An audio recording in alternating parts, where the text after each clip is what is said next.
প্রিয় বন্ধুরা, আমি পড়ছিলাম ওয়েস্টার্ন গল্প সংকলন, নাম মরণ ডাক। পড়ছিলাম একটি গল্প, নাম আউটল টেইল। এখন শুরু করছি এর দ্বিতীয় অংশ।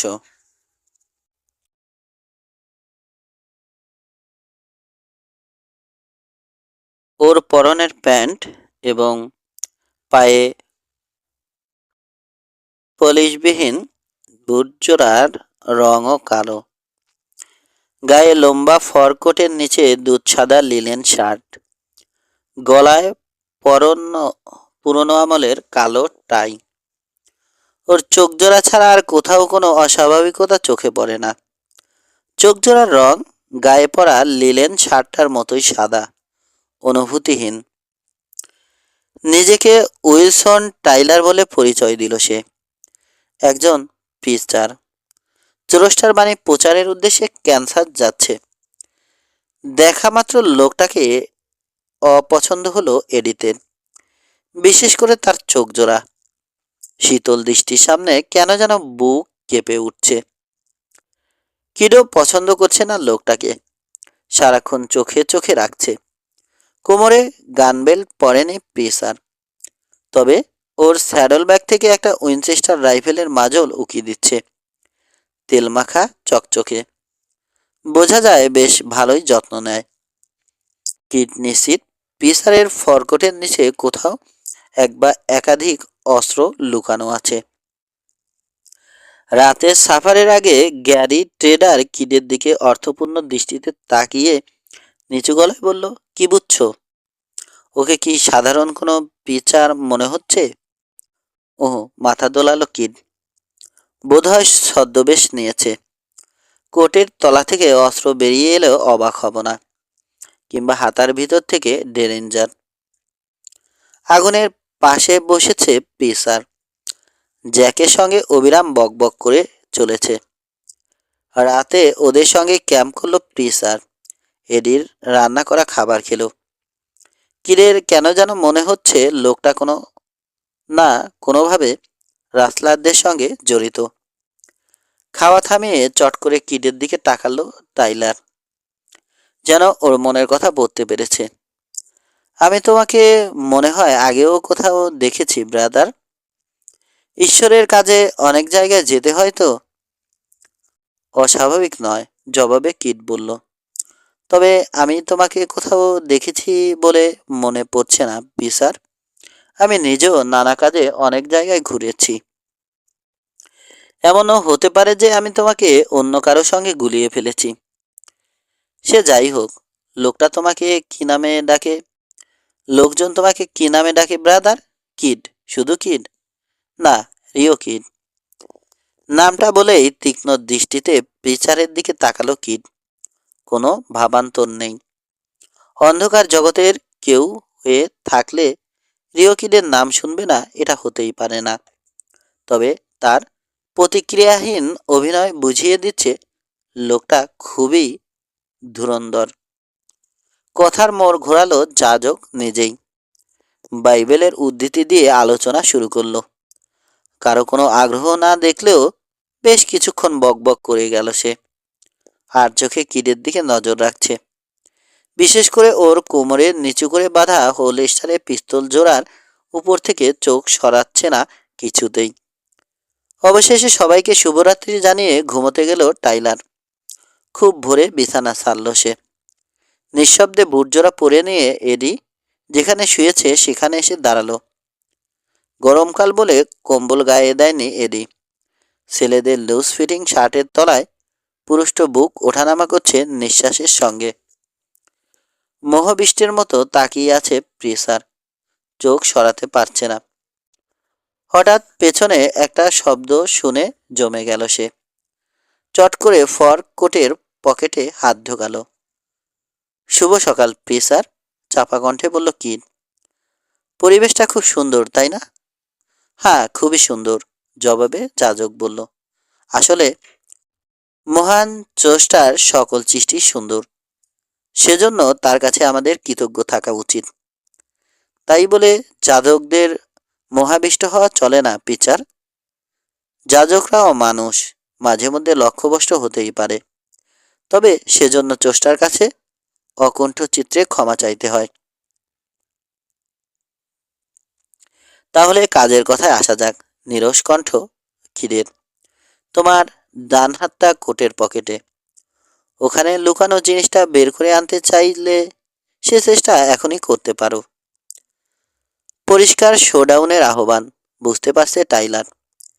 সে কাপুরুষ নয়, জীবনে প্রচুর মানুষ মেরেছে, কিন্তু সামনে দাঁড়ানো দীর্ঘদেহী লোকটার সামনে এক মুহূর্ত টিকতে পারবে বলে মনে হচ্ছে না।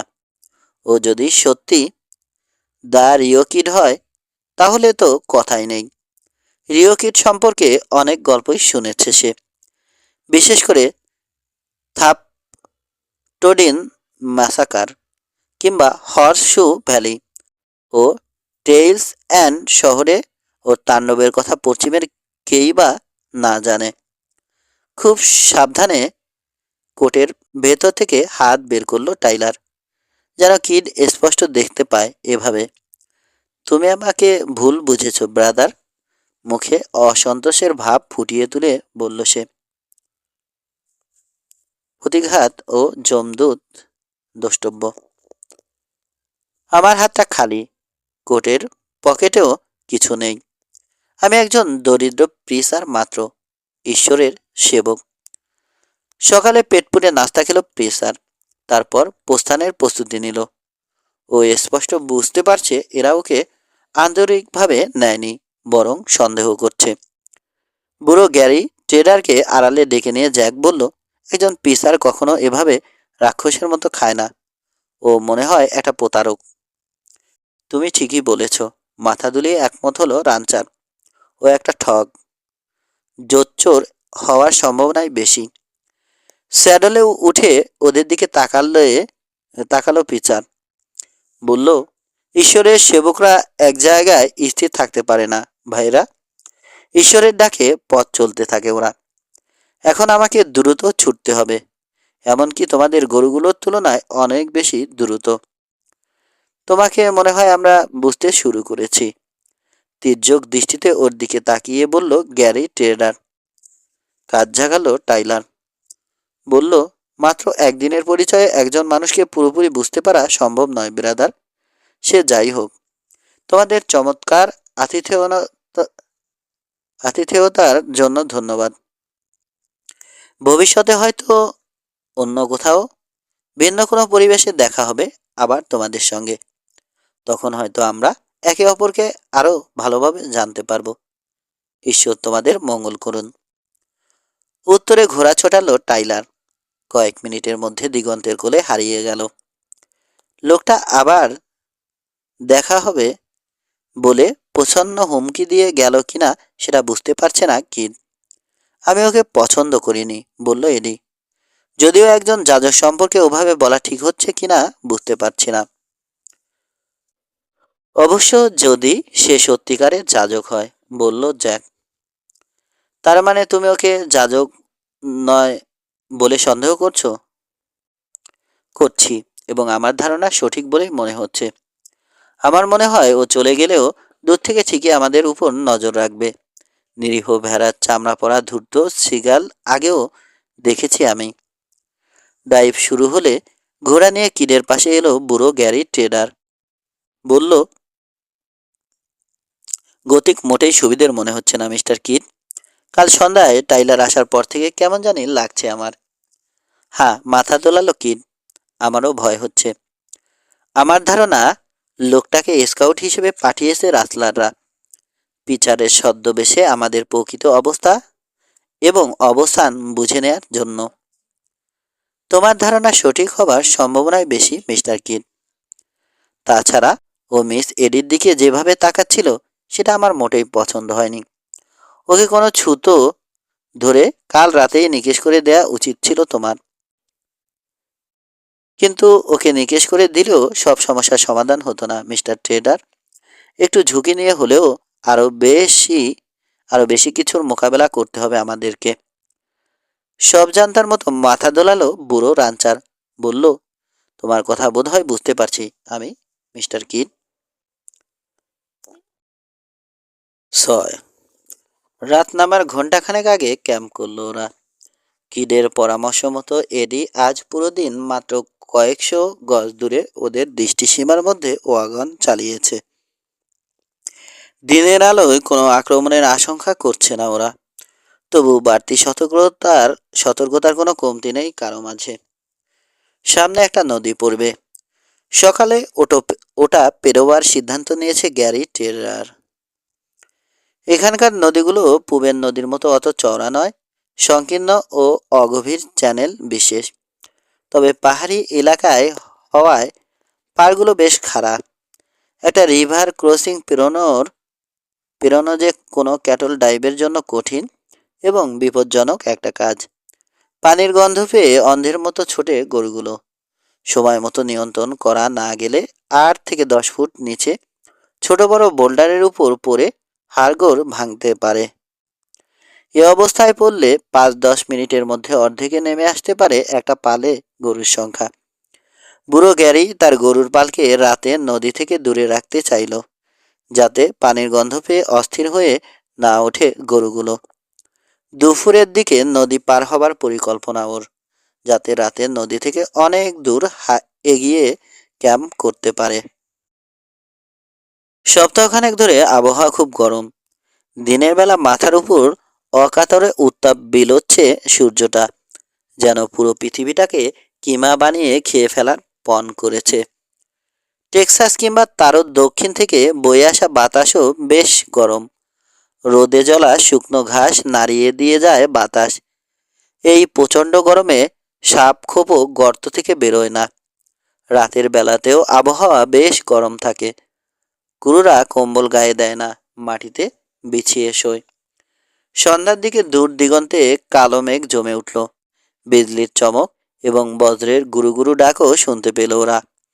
বুঝতে পারছে একটা ঝড় ধেয়ে আসছে। তাড়াতাড়ি ছাপা সেরে গরু সামলাতে ব্যস্ত হয়ে উঠল কুকুররা। ঝড় বৃষ্টি আরও ঝেঁপে আসলে গরুগুলো যে কোনো মুহূর্তে আতঙ্কিত হয়ে স্টাপিড করে বসতে পারে। বুনো পশ্চিমের কোনো বিপদই স্টাপিডের মতো ভয়ঙ্কর নয়, সেটা চোখে না দেখলে বোঝা যায় না। শত শত গরু উন্মাদের মতো দিক বেদিক ছুটছে, সামনে যা পাচ্ছে পায়ের তলায় পিষে মারছে। মানুষজন, ওয়াগন, ঘোড়া সবকিছু। মনে হচ্ছে স্বাভাবিকভাবেই শুয়ে শুয়ে জাবর কাটছে গরুগুলো, কিন্তু কানগুলো খাড়া করে রেখেছে, যে যেন মুহূর্তের নোটিশে ছোটার জন্য মন ঠিক করে আছে। টান টান শরীরে স্যাডলে বসে গরুগুলো পাহারা দিচ্ছে ওরা চারজন। এডিথ ক্যাম্পবেল ওয়াগনে আছে। ঝড়ের তাণ্ডব বাড়ছে ধীরে ধীরে। গরুগুলো আরও অস্থির হয়ে উঠছে। বিজলির চমক এবং বজ্রের গুরুগুরু শব্দে ক্ষণে ক্ষণে চমকে উঠছে। কুকুররা বুঝতে পারছে স্টাপিডের মুখোমুখি বোধহয় হতেই হবে। এই পরিবেশে কিছুতেই শান্ত রাখা সম্ভব নয় জানোয়ারগুলোকে। মনে মনে বেশ অস্থির হয়ে উঠেছে কিড। জীবনে এ ধরনের পরিস্থিতির মুখোমুখি কখনোই হতে হয়নি ওকে। রিও গ্র্যান্ডের ওদিকে বাবার খুদে আউটফিটে গরুর দেখাশোনা মূলত ছোট ভাই জিমিই করত। সর্বনাশা গৃহযুদ্ধ এবং জিমির মর্মান্তিক মৃত্যুতে জীবনটা ওলটপালট হয়ে যাবার পর জীবিকার তাগিদে মাঝে মধ্যে কাউ পাঞ্চিং অবশ্য করেছে, কিন্তু দীর্ঘ ক্যাটল ডাইভে এই প্রথম যোগ দিয়েছে। ল্যাশো কিংবা ব্যান্ডিং আয়রনের তুলনায় পিস্তল অথবা ঘোড়া সামলাতেই বেশি পছন্দ করেছে। অবশ্য জ্যাক উলফ এবং এডিথ ক্যাম্পবেল আগে থেকেই ক্যাটল ডাইভের সঙ্গে পরিচিত, আর বুড়ো গ্যারি ট্রেডার এবং জোয়ান তো বলতে গেলে এ ব্যাপারে বিশেষজ্ঞ। হঠাৎ মুষলধারে বৃষ্টি নামল। কাছেই কোথাও বিকট শব্দে বজ্রপাত হলো। শুরু হলো স্টাপিড। আতঙ্কে দিক বেদিক ছুটতে থাকা গরুর পায়ের শব্দ যেন বজ্রের শব্দকেও ছাড়িয়ে গেছে। গরুগুলো এখন ক্রুদের নিয়ন্ত্রণের বাইরে। ওদের সৌভাগ্য স্টাপিড ওদের ক্যাম্প এড়িয়ে গেছে, তা না হলে এডিথ ক্যাম্পবেলকে ওয়াগন শুদ্ধ পায়ের তলায় পিষে দিয়ে যেত। সঙ্গে যেত তাঁবু, রসদপত্র এবং অন্যান্য প্রয়োজনীয় জিনিসপত্র। সোজা নদীর দিকে এগোচ্ছে বেশিরভাগ গরু। ওখানে মৃত্যুফাঁদ অপেক্ষা করছে ওগুলোর জন্য। নদীর খাড়া পাড় থেকে নিচের এবড়োখেবড়ো চোখা পাথরের উপর লাফিয়ে পড়ে জান খোয়াবে অনেকগুলো। বুড়ো গ্যারি ট্রেডারের দীর্ঘদিনের পরিশ্রম মাঠে মারা যেতে বসেছে। একবার স্টাবিজ শুরু হলে গরুগুলোকে থামাতে যাওয়া ব্যথা। রাইডাররা কেবল দ্রুত ঘোড়া ছুটিয়ে ওগুলোর পিছু নিতে পারে। ছুটতে ছুটতে ক্লান্ত হয়ে পড়লে থামানোর চেষ্টা করতে পারে। রুদ্ধশ্বাসে ঘোড়া ছুটিয়ে নিকোষ অন্ধকারের মধ্য দিয়ে এগোচ্ছে রিওকিড। ঘুটঘুটে অন্ধকারে 1 ফুট দূরের জিনিসও ভালোমতো দেখা যাচ্ছে না। কিড জানে যে কোনো মুহূর্তে অদৃশ্য বিপদ নেমে আসতে পারে। খরগোশের গর্তে পড়ে ঘোড়ার পা ভাঙতে পারে। অদৃশ্য বোল্ডারে সঙ্গে ধাক্কা খেয়ে ভবলীলা সাঙ্গ হতে পারে ঘোড়া এবং সওয়ারি দুজনেরই। গরুগুলোর সঙ্গে বেশ কয়েক মাইল এগিয়ে এসেছে কিড। বৃষ্টি, বজ্রপাত ও বিজলির চমক বাড়ছে ক্রমান্বয়ে। সামনের ছুটন্ত পালে গরুর সংখ্যা কমছে। চোখে না দেখলেও খুরের শব্দ শুনে বোঝা যাচ্ছে সেটা। শক্তিশালী গরুগুলো অপেক্ষাকৃত দুর্বলগুলোকে পেছনে ফেলে এসেছে। এখন দরকার লিড কাউগুলোকে থামানো। জানে কিড ওগুলোকে সামলাতে পারলে পেছনের গুলোকে থামানো কঠিন হবে না।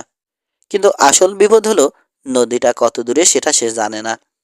নদীটা খুব কাছে হলে পানির গন্ধে সেদিকে ছুটবে গরুগুলো। সেক্ষেত্রে বুড়ো গ্যারির আর কোনো আশাই নেই। এখনই সময়, জানে কিড। অনেকক্ষণ এক নাগাড়ে ছোটার কারণে গরুগুলোর শক্তি ফুরিয়ে আসায় ঘোড়া নিয়ে সামনে গিয়ে ওগুলোকে সামাল দেয়া তেমন কঠিন হবে না। জনির পেটে স্পারের ছোঁয়া লাগালো সে। গরুগুলোর সামনে যাবার চেষ্টা করলো। হঠাৎ বুঝতে পারল কিড ও ছাড়াও আরেকজন রাইডার আছে, হাঁকডাক আর গরুগুলোকে থামানোর চেষ্টা করছে।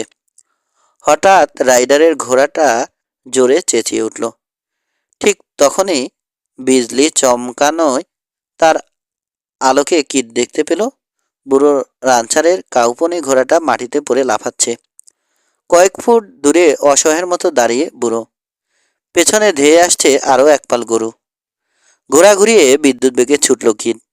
ঝুঁকে পড়ে রানচারের ডান বাহু ধরে হ্যাঁচকা টানে ওকে ঘোড়ার পিঠে তুলে দূরে সরে দাঁড়ালো। ঠিক তখনই উন্মত্ত গরুর পালটা ওদেরকে অতিক্রম করল। রানচারের ঘোড়াটা নিমেষে একটা রক্তমাংসের দলায় পরিণত হলো। কিছুক্ষণের মধ্যে জোয়ান গঞ্জালেস এবং জ্যাক উলফও এসে ওদের সঙ্গে যোগ দিল। চারজনের মিলিত চেষ্টায় বেশ কিছুক্ষণ পর থামানো গেল গরুগুলোকে। বৃষ্টির জোর কমে আসছে। ধীরে ধীরে ঝড়ের তাণ্ডবও কমছে। পরিষ্কার হচ্ছে আকাশ। বিপদ কেটে গেছে বুঝতে পারছে ওরা। গরুগুলো ক্লান্তির শেষ সীমায় পৌঁছে গেছে। ভোর হতে আরো ঘন্টা দুয়েক বাকি। ততক্ষণ অপেক্ষা করে থাকতে হবে ওদেরকে। ভোরের আলো ফোটার আগে গরু জড়ো করা সম্ভব নয়। এডির অবস্থা জানা এবং ওয়াগন নিয়ে আসার জন্য জ্যাক উলফকে পেছনে পাঠালো ওরা। 7 সূর্য ওঠার পর গরু জড়ো করার কাজে লেগে গেল ওরা তিনজন। পুরো রাতের ধকলের পর সবারই খিদে পেয়েছে, কিন্তু ওয়াগন ও এডিকে নিয়ে জ্যাক ফিরে না আসায় নাস্তা খাওয়া সম্ভব হলো না। গরু জড়ো করতে করতে কয়েক ঘন্টা লেগে গেল। সবগুলো গরু জড়ো হয়ে গেলে গুনে দেখলো ওরা সব মিলিয়ে 6টা গরু খোয়া গেছে। হয়তো পা ভেঙে মরেছে কিংবা দলছুট হয়ে দূরে কোথাও চলে গেছে। তুমি একজন ভালো রাইডার, বলল বুড়ো গ্যারি। রাতে ওকে স্টাবিডের হাত থেকে উদ্ধার করার পর এই প্রথম কিডের সঙ্গে কথা বলল রানচার। ওর মতো মিতভাষী লোকের বদলে অন্য কেউ হলে কিডকে এতক্ষণে কৃতজ্ঞতার বন্যায় ভাসিয়ে দিত। থেকে শিখতে হয়েছে আমাকে, বলল কিড। মনে হচ্ছে আমাদের খোলাখুলি কথা বলার সময় এসে গেছে। মাটিতে চিবানো টোবাকো জুস ফেলে রানচার বলল, তোমার কি একবারও মনে হয়নি যে আমি তোমাদের সব কথা জানি? এমনকি কেন ক্যাটল ড্রাইভে যোগ দিয়েছ সেটাও। ফোর্থ ওয়ার্থে জ্যাক উলফ অনেক কাণ্ড ঘটিয়েছে। তুমি নিজেও গুলি করে মানুষ মেরেছ। এরপরও কি কোনো আউটফিট এত সহজে তোমাদের কাজে নিত? মানুষ চিনতে ভুল করি না আমি, বলল কিড। সেটা করলে এতদিনে বুট হিলের ঠান্ডা কবরে জায়গা হতো আমার। মাথা দোলালো গ্যারি। বলল, হ্যাঁ, ক্যাপ্টেনও অবশ্য তোমার সম্পর্কে একই কথা বলেছে। ক্যাপ্টেন? ভ্রুকুটি করে রানসারের দিকে তাকালো কিড। ক্যাপ্টেন ম্যাকনেলি।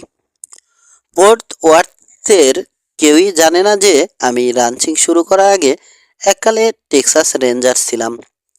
শেষের দিকে নতুন রিক্রুইট রেঞ্জারদের প্রশিক্ষণ দিতাম। ম্যাকনেলি ছিল আমার প্রিয় শিষ্যদের একজন। বিস্ময়ে থ বনে গেল কিড।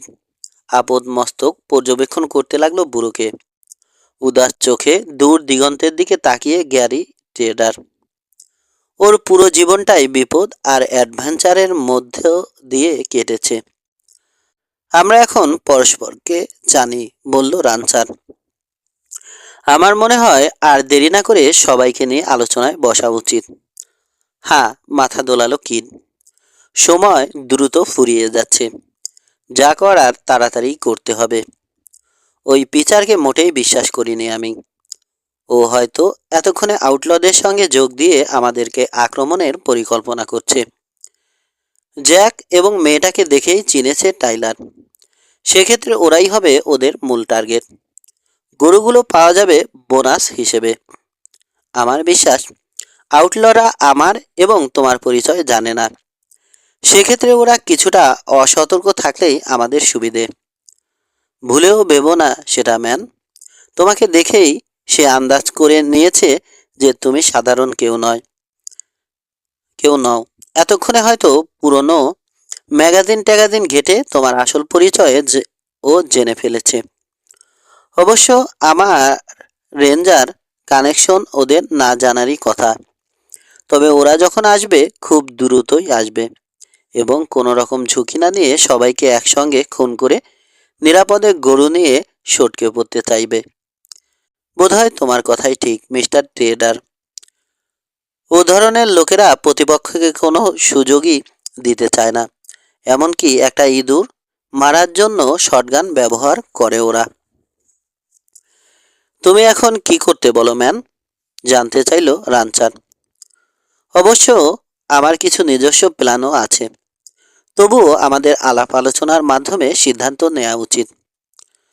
আমার তুলনায় তুমি দেশটাকে অনেক বেশি চেনো, মিস্টার ট্রেডার। হামলাটা কোথায় আসবে বলে মনে হচ্ছে তোমার? আমার ধারণা খুব তাড়াতাড়ি আসছে হামলা, হয়তো 2-1 দিনের মধ্যেই। রিভার ক্রসিংটা আমরা আজই পেরোতে যাচ্ছি।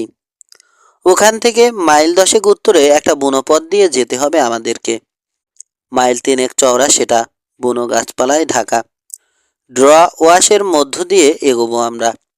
অ্যাম্বুশ পাতার জন্য আদর্শ জায়গা সেটা। ওদের জায়গায় আমি হলে ওখানেই হামলা করতাম। অনেক রকম সুবিধা পেতাম। আমরা ওদের দেখতে পাবো না, কিন্তু ছোট্ট গুহা আর বোল্ডারের আড়ালে থেকে ওরা ঠিকই আমাদেরকে দেখতে পাবে। হ্যাঁ, ওরা চাইবে আমরা ফাঁদে পা দিই। সামনাসামনি লড়াইয়ের চেয়ে সেটাই ওদের জন্য সুবিধাজনক হবে। অনেকটা বিনা বাধায় রাজ্য জয়ের মতো। আচ্ছা, আমরা কি ওই জায়গাটা এড়িয়ে আরও পশ্চিমে সরে গিয়ে ঘুরপথে যেতে পারি না? অবশ্যই পারি, এবং সেটাই করতে যাচ্ছি আমরা। নদীটা পূবের পাহাড়ি এলাকা থেকে নেমে এসেছে। পশ্চিম দিকটায় সমতল জমি। নদী পেরিয়েই পশ্চিমে কয়েক মাইল গিয়ে আবার উত্তরে বাঁক নেব আমরা।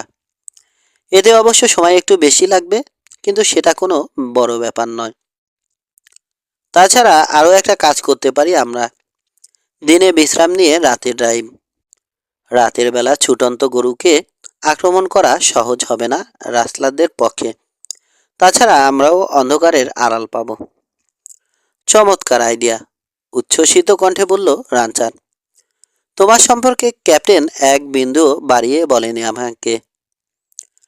ছড়িয়ে ছিটিয়ে চলতে হবে আমাদেরকে, যাতে আক্রমণ এলেই সটকে পড়তে পারি।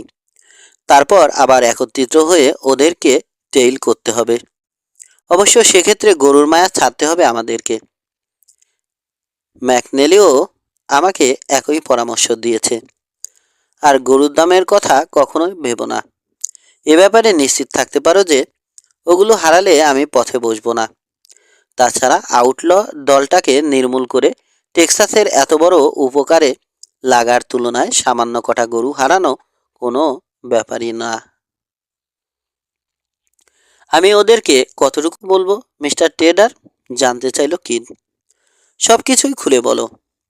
জুয়ানকে আমি পুরোপুরি বিশ্বাস করি, আর বাকিদের দায়িত্ব তোমার। অবশ্য ওদেরকে বিশ্বাস না করলে তুমি সঙ্গেই নিয়ে আসতে না। কিসের জন্য লড়াই করছে সেটা জানতে পারলে লোকজন ভালোই ফাইট দেয়। দুপুরের দিকে আবার ডাইভ শুরু করলো ওরা। আধার নামার আগেই নদী পেরোলো ডাইভ। গত রাতের স্টাপিডে ভীষণ ক্লান্ত হয়ে পড়েছে গরুগুলো। নদী পেরোবার সঙ্গে সঙ্গেই মাটির বিছানা নিল সবকটা। ওদের পেছনে 3000 গরুর পাল নিয়ে একটা বড় আউটফিট আসছে। কাল দুপুরের আগে ওদের নদী পার হবার কথা। অবশ্য ওরাও যদি রাতে স্টাপিডের কবলে পড়ে থাকে তবে একটু দেরি হয়ে যাবে। তবুও একটা বড় আউটফিট কাছাকাছি থাকলে সহজে হামলা করবে না রাসলাররা, ভাবল কিড। ওরা আরও ভালো সুযোগের অপেক্ষায় থাকবে। রাতের প্রথম দিকে পাহারার দায়িত্বে রইল জ্যাক ও এডি। গ্যারি, কিড ও জুয়ান নিশ্চিন্তে ঘুমাচ্ছে। ওরা জানে গত রাতের ধকলের পর ভবিষ্যতে আউটলদের হামলা মোকাবেলার জন্য শরীর ঠিক রাখতে চাইলে সুযোগ পেলেই একটু ঘুমিয়ে নিতে হবে ওদেরকে। একদিকে রোমাঞ্চ, অন্যদিকে অ্যাডভেঞ্চারের উত্তেজনা অস্থির করে তুলেছে জ্যাক এবং এডিকে। বিশেষ করে গ্যারি এবং কিডের মুখে সব শোনার পর ওরা আরও অশান্ত হয়ে উঠেছে। প্রত্যেকটা ছায়া দেখে রাসলার বলে ভ্রম হচ্ছে। অনেকক্ষণ ক্যাম্পের এ মাথা ও মাথা টহল দিল জ্যাক আর এডি। দুজন রাত 2টোর দিকে ওয়াগনের পেছনে একটু বিশ্রাম নিতে বসল। গত রাতের ঝড় বৃষ্টির পর আবহাওয়া এখন অনেক শীতল। নদীর দিক থেকে বয়ে আসা আরামদায়ক বাতাসে শরীর জুড়িয়ে যাচ্ছে। পশ্চিম দিগন্তে ঝুলে পড়া আধখানা চাঁদের আলো আর অজানা বুনো ফুলের ঘ্রাণ মাতোয়ারা করে তুলেছে ওদের। গুনগুন করে জ্যাক গান গাইছে, the home is where the heart is. জ্যাকের বুকে মাথা রাখলো এডি। বলল, শেষ পর্যন্ত কি হতে চলেছে জ্যাক? ওরা কি সত্যিই আসবে? হ্যাঁ এডি, ওরা আসবেই। কিডেরও একই ধারণা।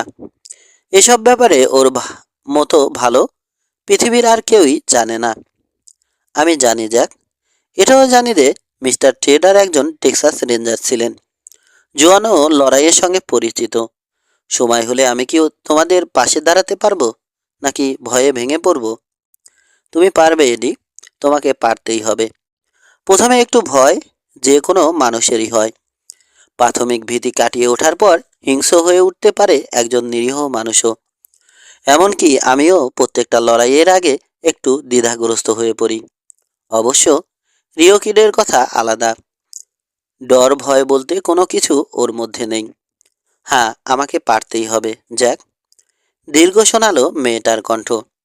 এবং আমি সেজন্যই এখানে এসেছি। ওরা আমার বাবাকে মেরেছে। শুধু আমার নয়, টেইলে ওদের হাতে খুন হয়েছে আরও অনেক বাবা, ভাই, স্বামী। টেক্সাসে ওদের আত্মীয়রা অধীর অপেক্ষায় আছে প্রিয়জনদের ফেরার আশায়। ওটা কখনোই ভুলবে না এডি, বলল জ্যাক। তাহলে মনে জোর পাবে। কেউ আমাদেরকে এখানে জোর করে নিয়ে আসেনি, আমরা নিজেরা প্ল্যান করেই এসেছি। ওহ জ্যাক, আমার জন্য এত করছো তুমি? তোমার কিছু হয়ে গেলে আমি আজীবন নিজের কাছে অপরাধী হয়ে থাকব। না এডি, আমার এখানে আসার পক্ষে তোমার ভালোবাসা একমাত্র কারণ নয়। আরও বড় প্রশ্ন জড়িয়ে আছে এতে, টেক্সাসের ভবিষ্যতের প্রশ্ন। ওহ জ্যাক, আবেগমাখা কণ্ঠে এডি বলল, তুমি বলেছিলে তুমি আমাকে ভালোবাসো। ওকে বুকে টেনে নিল জ্যাক। তারপর অনেকক্ষণ আর কোনো কথা বলল না দুজন। 8 খুব ভোরে যাত্রা শুরু করলো ওরা। বড় আউটফিটটা কাছে এসে পড়ার আগেই এলাকা ছাড়তে চায় গ্যারি ট্রেডার।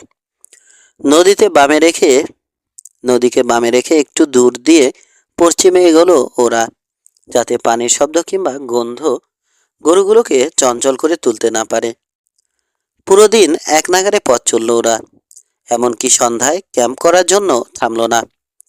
গরু এবং ঘোড়াগুলো নিয়মের ব্যত্যয় দেখে মাথা ও ঘাড় নেড়ে প্রতিবাদ জানালো, কিন্তু ডোভারদের তাড়া খেয়ে সামনে এগোতে বাধ্য হলো। সারা রাত একবারের জন্য থামলো না ওরা। ক্যাম্প করলো একেবারে সূর্য ওঠার পর। ততক্ষণে ক্লান্তির শেষ সীমায় পৌঁছে গেছে গরু, ঘোড়া, মানুষ সবাই।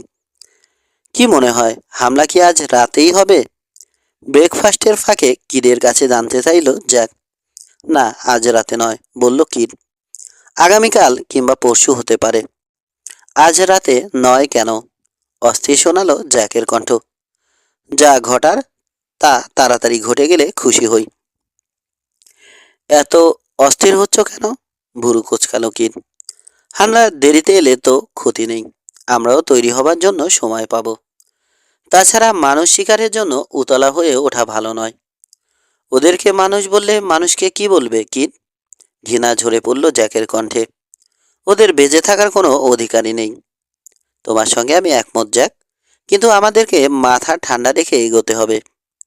সেটা না হয় বুঝলাম, কিন্তু আজ রাতে হামলা হচ্ছে না ভাবার কারণ কি? একটু মাথা খাটালে তুমিও সেটা বুঝতে পারবে। আমাদের পেছনের ড্রোভাররা রাসলারদের উপস্থিতি টের পায়নি, কারণ আগের রাতে টেইল থেকে দূরে গিয়ে ক্যাম্প করেছিল ওরা। কাল ওরা ব্যাডল্যান্ডসে গিয়ে আমাদের জন্য অপেক্ষা করছিল। আমাদের বদলে বড় আউটফিটটাকে দেখে নিশ্চয় হতাশ হতে হয়েছে ওদেরকে। সংকীর্ণ গিরিঘাট দিয়ে 3000 গরুর বিশাল একটা পালকে পার করাতে অনেক সময় লেগে যাবার কারণে পুরো দিন লুকাবার জায়গা থেকে বের হবার ঝুঁকি ওরা নিশ্চয় নেয়নি। রাতে ফিরে গেছে রিভার ক্রসিংয়ে। সকাল হবার আগে টের পায়নি। আমরা ওদেরকে ধোকা দিয়ে মূল টেইল ছেড়ে পশ্চিমে এগোচ্ছি। তার মানে বেশ দেরিতেই পিছু নিয়েছে ওরা। আমরা এর মাঝে অনেক এগিয়ে গেছি। তবে আমাদের তুলনায় অনেক দ্রুত এগোবে ওরা, কারণ ওদের সঙ্গে গরুর পাল নেই। সম্ভবত এই মুহূর্তে আমরা যেখানে উত্তরে বাঁক নিয়েছি ওরা সেখানে পৌঁছে গেছে। এই এলাকা ওরা আমাদের তুলনায় অনেক ভালো চেনে। ওদের ইচ্ছে মতোই হবে লড়াইটা, যখন যেখানে চাইবে সেখানে। তবে আজ রাতের তুলনায় আগামীকাল আমরা ওদের জন্য সুবিধাজনক অবস্থানে পৌঁছে যাব। আমার ধারণা কালকের দিনের যে কোনো সময়ে আক্রমণটা আসতে পারে। তার মানে এই নয় যে এর ব্যতিক্রম কিছু ঘটতেই পারে না। তোমার কথায় যথেষ্ট যুক্তি আছে কিড, স্বীকার করল জ্যাক। আমি ব্যাপারটা অতটা তলিয়ে দেখিনি। এখন থেকে শেষ চেষ্টা করো। মাথা না খাটিয়ে তোমার মতো অস্থিরতা দেখালে বহু আগেই কয়টের খাবার হয়ে যেতাম আমি, জ্যাক। দিনটা ঘটনাবিহীনভাবে কাটলো। সন্ধ্যার পর সবার জন্য রান্না করলো এডি। ধোয়া লুকাবার চেষ্টা করো না এডি, বলল কিড। ওরা এমনিতেই আমাদের অবস্থান জেনে গেছে। আমিও তোমার সঙ্গে একমত মিস্টার কিড, বলল বুড়ো গ্যারি ট্রেডার। রাতে বেডরোলগুলো ওয়াগন থেকে নামিয়ে নিজ নিজ স্যাডলের পেছনে বাঁধল ওরা। সঙ্গে অতিরিক্ত খাবারের প্যাকেট, অ্যামুনিশন এবং পানির ক্যান্টিন নিল। ওয়াগনের পেছনে 5টা ভালো ঘোড়া বাঁধা হলো, যাতে শোডাউনের সময় অন্য ঘোড়াগুলো পালিয়ে গেলেও ওগুলোকে হাতের নাগালে পাওয়া যায়। এডি তার বাবার বিশাল কোল্ট রিভলভারটা কোমরে ঝুলিয়েছে। হাতের নাগালে স্যাডল বুটে রেখেছে লোড করা রাইফেল। পুরো রাত গরুর পায়ের ধুলো খেতে হলেও কিডের নির্দেশে ওয়াগন নিয়ে ডাইভের পেছনেই চলতে হলো ওকে। বুড়ো গ্যারি বেশ সাবধানে রুট বাছাই করেছে। ওদের চলার পথের বামে সমান্তরালভাবে উত্তর দক্ষিণে প্রবাহিত হচ্ছে পেছনে ফেলে আসা মূল নদীর একটা শাখা নদী। নদীর পাড়টা ঘন গাছপালায় ঢাকা। ওরা যে ব্যাডল্যান্ডস এড়াবার জন্য ঘুরপথে এসেছে সেটা পূব দিক থেকে ঢালুভাবে অনেক দূর নেমে এসেছে। নদীর পাড়ের ঘন গাছপালা এবং ব্যাডল্যান্ডসের মাঝে ঘাসে ঢাকা করিডোরের মাঝ বরাবর চলছে ওরা। আউটলদের তুলনায় সংখ্যায় ওরা নগণ্য। সামনে কোনো স্কাউট পাঠাবারও উপায় নেই। তবে ওদের একমাত্র সুবিধে হলো ওদেরকে আক্রমণ করতে হলে ব্যাডল্যান্ডসের গাছপালা ঘেরা ছোট্ট ছোট ছোট পাহাড়গুলো সেরে পেইন্সে নেমে আসতে হবে রাসলারদেরকে। পশ্চিম আকাশে ঝুলে থাকা আধখানা চাঁদ ও তারার আলোয় স্পষ্ট দেখা যাবে ওদেরকে। মিথ্যে প্রমাণিত হলো কিডের ধারণা। হামলা এলো শেষ রাতের দিকে। ওদের ট্র্যাক অনুসরণ না করে আড়াআড়িভাবে ঘোড়া ছুটিয়ে ওদের আগেই চলে এসেছে আউটল দলটা। ব্যাডল্যান্ডসের পরিবর্তে প্লেন্সের লম্বা ঘাসে অ্যাম্বুশ পেতেছে ওরা। আগেই স্কাউট পাঠিয়ে ডাইভের অবস্থান জেনে নিয়েছে ওরা। 10-12 জনের একটা দল পাহাড় থেকে নেমে এসে করিডোরের মাঝামাঝি একটা গুহা মতো জায়গায় অবস্থান নিয়েছে। বৃষ্টির পানির তোরে জায়গাটার মাটি সরে গিয়ে অগভীর গর্তের রূপ নিয়েছে। চারপাশের লম্বা ঘন ঘাসের আড়ালে প্রতিপক্ষের চোখ এড়িয়ে অনায়াসে লুকিয়ে থাকতে পারে 10-12 জনের একটা দল। ব্যাডল্যান্ডসের কাছাকাছি ছোট পাহাড়গুলোর কাছে অ্যাম্বুশ পেতে এসে আউটলরা। ওদের ধারণা শোডাউন শুরু হলে ডোবাররা নদীর দিকের ঘন গাছপালার কভার নেয়ার চেষ্টা করবে।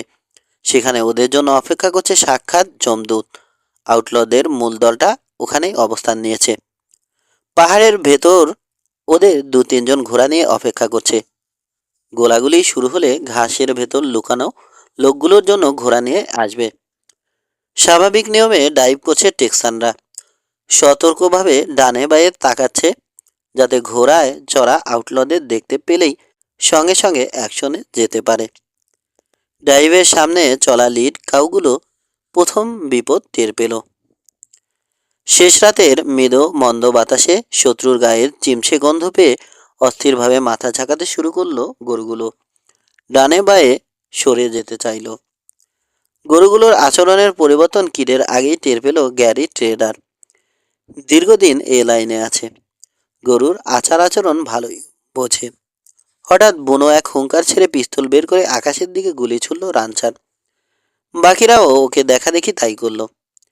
এমনিতে স্টাফিডের রাত থেকে ভীত সন্তুষ্ট হয়ে আছে গরুগুলো। গুলির শব্দ ও চিৎকার শুনে শিং নিচু করে প্রাণপণে সামনের দিকে ছুটতে শুরু করলো। ঘটনার আকস্মিকতায় হক চকিয়ে গেল রাসলাররা। ঘাসের কভার ছেড়ে দিক বেদিক জ্ঞানশূন্য হয়ে ছুটতে শুরু করলো। ওদের কয়েকজন মরিয়া হয়ে গরুগুলোর দিকে গুলি ছুঁড়েও ওগুলোকে রুখতে পারল না। কয়েক মুহূর্তের মধ্যে ঘটে গেল প্রলয়ঙ্কারী ঘটনা। অ্যাম্বুশের জন্য অপেক্ষারত রাসলারদের অনেকেই গরুর পায়ের তলায় পিষ্ট হয়ে মরল। ভাগ্যগুণে কেউ কেউ বেঁচে গেলেও তাদের কাউকেই পুরোপুরি অক্ষত বলা চলে না। নদীর পাড়ে ঘন গাছপালার আড়ালে থাকা রাসলাররা কি ঘটছে তা টের পেয়ে তাজা ঘোড়া নিয়ে দ্রুত ঘটনাস্থলের দিকে ছুটল। এদিকে ডোবাররাও দ্রুত সিদ্ধান্ত নিল। ঘোড়া ছুটিয়ে ব্যাডল্যান্ডসের কাভারের দিকে এগোলো। জ্যাক আর এডিও চাক ওয়াগনের মায়া ছেড়ে দুটো ঘোড়া নিয়ে ডোবারদের পিছু নিল। ব্যাডল্যান্ডসের ছোট পাহাড়গুলোর কাছে যেতে হলে আরও সিকি মাইল পেরোতে হবে ওদের। স্ট্যাফিডের হাত থেকে বেঁচে যাওয়া আউটলরাও আড়াআড়িভাবে ঘোড়া ছুটিয়ে ডোভারদের ধরার চেষ্টা করছে। হর্স হোল্ডার সহ সংখ্যায় ওরা 7 জন। বেশিরভাগ আহত, চোখের সামনে সঙ্গীদের করুণ মৃত্যু দেখে মানসিকভাবে বিপর্যস্ত।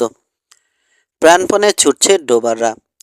পেছনে পেছনে ধেয়ে আসছে নদীর তীরের অ্যাম্বুশ ছেড়ে আসা 20-25 জন রাইডারের কালো অবয়ব। কি জানে রাসলারদের দুটো দল এক হওয়ার আগেই ব্যাডল্যান্ডসে পৌঁছতে না পারলে ওদের সামনে আর কোনো আশাই নেই। নদীর দিক থেকে আসা রাসলাররা অনেক পিছিয়ে আছে এখনো, কিন্তু পর্যাপ্ত বিশ্রাম পেয়েছে ওরা। ওদের ঘোড়াগুলো তরতাজা। দ্রুত ডোভারদের সঙ্গে দ্রুত আনছে ওরা। অবশেষে ব্যাডল্যান্ডসে পৌঁছালো ডোবাররা। সামনে ঘন গাছপালা ঘেরা ছোট্ট টিলাটার দিকে এগোলো। টিলাটার ছায়ায় পৌঁছে ঘোরালো ওরা। স্যাডল বোর্ড থেকে রাইফেল বের করে অপেক্ষা করতে লাগলো। আরও কাছে চলে এসেছে আউটলরা। দুটো দলই এক হয়ে গেছে ইতিমধ্যে। ওরা 50 গজ দূরে থাকতেই প্রথম গুলি ছুড়ল জ্যাক উলফ। থমকে দাঁড়ালো আউটলরা। চারদিকে সরাতে শুরু করলো। আরও গুলি ছুড়ল ডোভাররা। 4-5টা স্যাডল খালি করলো মুহূর্তের মধ্যে। গুলির পাল্টা জবাব দিল না আউটলরা। আগের মতোই ছড়িয়ে পড়া অব্যাহত রাখল। এ ধরনের লড়াইয়ের অভ্যস্ত নয় ওরা। চোরাগোপ্তা হামলা চালিয়ে প্রতিপক্ষকে নিকেশ করে ওরা। তাদেরকে কোনো সুযোগ দেয় না। সামনাসামনি লড়াই ওদের জন্য নতুন। আরও কয়েক দফা গুলি ছুড়ল কিড ও তার সঙ্গীরা। রাস্তাটা সতর্ক হয়ে পড়ায় তেমন ক্ষতি করতে পারল না। চলো এবার কেটে পড়ি, বলল কিড। কিন্তু আমরা তো ওদেরকে থামাতে পেরেছি, প্রতিবাদ জানালো জ্যাক। বাঁচতে চাইলে এখনই পালাতে হবে আমাদেরকে, সিরিয়াস শোনালো কিডের কণ্ঠ। আমাদেরকে চারপাশ থেকে ঘিরে ফেলতে চাইছে ওরা। যদি সফল হয় তাহলে ফাঁদে পড়ে যাব। কিড, মিস্টার কিড, হঠাৎ চেঁচিয়ে উঠল এডি। সামনে ওই রাসলারটা আমার বাবার ঘোড়ায় চড়েছে। সাদা পিন্টোটার পিঠের মার্কিং স্পষ্ট দেখতে পাচ্ছি আমি। উত্তেজনায় থরথর করে কাঁপছে এডি। রাইফেল সামনে বাগিয়ে ধরে রেখেছে দু হাতে। ঘোড়া ঘোরাও মিস এডি, গম্ভীর গলায় বলল কিড। তোমার বাবার ঘোড়ার ফয়সালা পরে হবে, তার আগে এ জায়গা ছাড়তে হবে আমাদেরকে। আমি ঘোড়া চাই না মিস্টার কিড। যে লোকটা ঘোড়াটায় চড়েছে সে বাবার খুনিদের একজন, আমি ওকে চাই। এসো সবাই, দ্রুত ঘোড়া ঘোরালো কিড। ছোট্ট টিলাটা ছেড়ে ব্যাডল্যান্ডসের ভেতর দিয়ে আড়াআড়িভাবে চলে যাওয়া ড্র ছেড়ে দ্রুত সামনে এগোলো। পেছনে সঙ্গীদের ঘোড়ার খুরের শব্দ শুনতে পেল সে। পেছনে ফিরল না কিড। বুনো এ দেশটায় আগে কখনো না এলেও এ ধরনের জায়গা ভালোই চেনা ওর। ঘোড়াটারও। যারা 10 মিনিট এক নাগারে চলল ওরা। জানে আউটলরাও পিছু আসছে, তবে বেশ সাবধানে এগোবে ওরা। প্রত্যেকটা ঝোপের আড়ালে ঘাপটি মেরে থাকা শত্রুর অস্তিত্বের আশঙ্কা করবে। প্রতিপক্ষকে কোনো সুযোগ না দিয়ে সহজেই কাজ সারতে অভ্যস্ত ওরা। তাছাড়া ডোভারদের ক্ষমতা কতটুকু সেটাও ইতিমধ্যে টের পেয়ে গেছে। এ মুহূর্তে কিড, গ্যারি এবং জোয়ান সামনে এগোচ্ছে। জ্যাক ও এডি কিছুটা পিছিয়ে আছে। হঠাৎ কিছু দূরে ঝোপের ভেতর একটা বিস্ফোরণের শব্দ হলো। ঘোড়ার রাশ টানল তিনজনেই। আওয়াজ শুনেই বুঝতে পেরেছে ওটা এডির পুরনো রাইফেলের গুলি। সঙ্গে সঙ্গে গর্জে উঠল আরো কয়েকটা অস্ত্র। রাতের নিস্তব্ধতা খান খান করে দিয়ে চারপাশে ধ্বনি প্রতিধ্বনি তুলে ছড়িয়ে পড়ল বিস্ফোরণের শব্দ। তারপর নেমে এলো নীরবতা। পেছনে তাকিয়ে জ্যাক বা এডি কাউকেই দেখতে পেল না কিড।